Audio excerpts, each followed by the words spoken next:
Hey, it's Wendy Pro with Penguin Random House, and I'm here to tell you about two summer reads because yay, it's summer.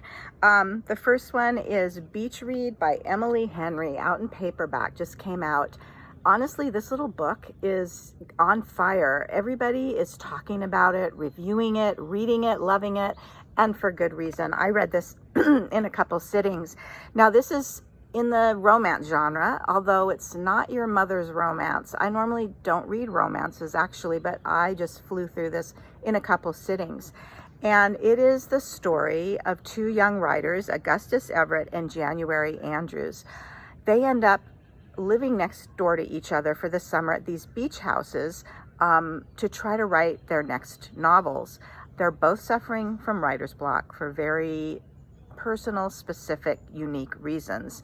And oh, by the way, when they first see each other, next door neighbors, and they first see each other, they realize they know each other. They were in fact rivals in the writing department at their college, so that sort of complicates things. But what happens is that they devise this sort of fun, crazy contest with one another to help them get over their writing block. And that's sort of the meat of the novel. And along the way, no spoilers here because it is technically a romance, they fall in love. And it's just an easy, quick, and wonderful read. And even the New York Times calls it tender, thoughtful, and very fun. And the next book is Elizabeth Gilbert's City of Girls. Came out in paperback just about a month and a half ago. And I love this book so much. It is about Vivian Morris. And in the beginning of the book, she is 95 years old and she's answering a letter where a woman named Angela is asking her, "What did you mean to my father now that he's dead? I want to know."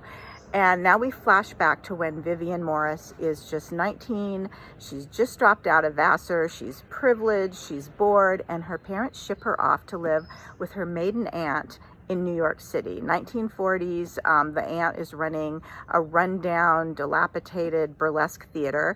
And so Vivian finds herself there and surrounded by all sorts of interesting, crazy characters. She goes there quite innocent and sheltered, but doesn't stay that way for long.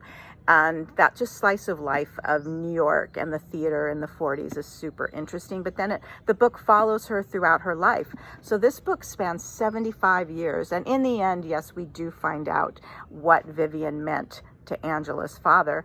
And the beauty and really the best thing about this book is the character of Vivian, who is so funny and snarky and sarcastic from page one. And I'm telling you, you will want to spend more than 400 pages living with Vivian Morris.